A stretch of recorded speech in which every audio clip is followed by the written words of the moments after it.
48. Yo creo que todas las voces que han salido censurando, ¿qué estamos haciendo? Censurar la libertad de expresión, ¿qué estamos haciendo? Castrando a la gente. Yo creo que nadie tiene derecho para castrar ya a nadie hoy en día. Que efectivamente debe ser más responsable a la hora de soltarlo, pero armar todo este revuelo, ¿por qué?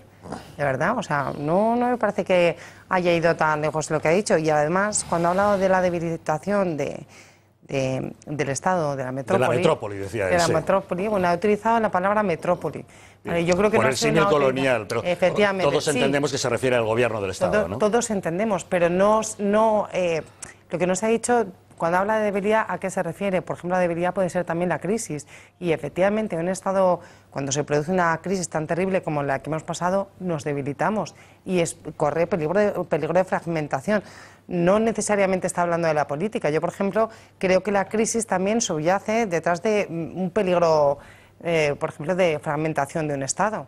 Y de hecho es lo que está ocurriendo en gran parte. No creo que sea tan condenable como han salido diciendo. Como algunos dicen. Óscar. Pues ante la pregunta que planteabais de que si puede o no puede, la respuesta es muy clara, no puede. Pero no puede no porque lo diga yo, no puede porque lo dice la ley.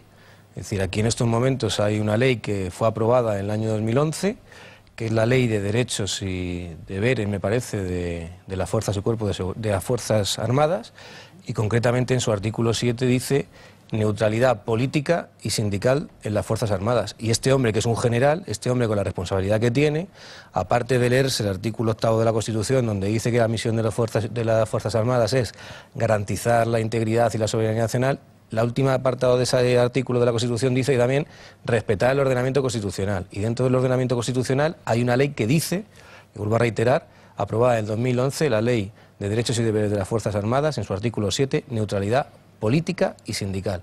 Y como general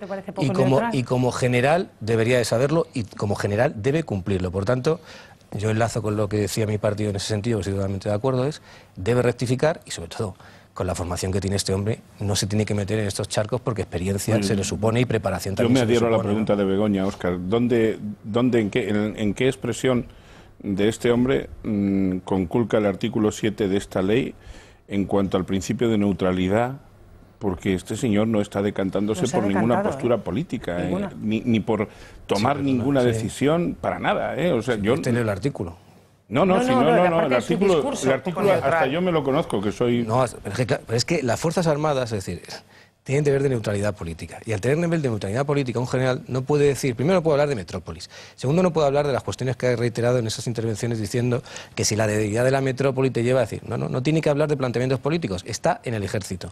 Y está en el ejército por voluntad propia. Ya ha hecho carrera en el ejército, tiene una responsabilidad muy importante dentro de las fuerzas y cuerpos de las Fuerzas Armadas. O sea, que lo que debemos llegar a la conclusión es decir, que no puede puede decir nada que tenga el más mínimo atisbo político. No puede. Según y si se quiere... Evidentemente, como decía Óscar, el artículo 8 de la Constitución dice exactamente cuál es el papel de las Fuerzas Armadas y les vamos a recordar cuál es el contenido de ese artículo. Especifica en su punto número 1, las Fuerzas Armadas, constituidas por el Ejército de Tierra, la Armada y el Ejército del Aire, tienen como misión garantizar la soberanía e independencia de España, defender su integridad territorial y el ordenamiento constitucional.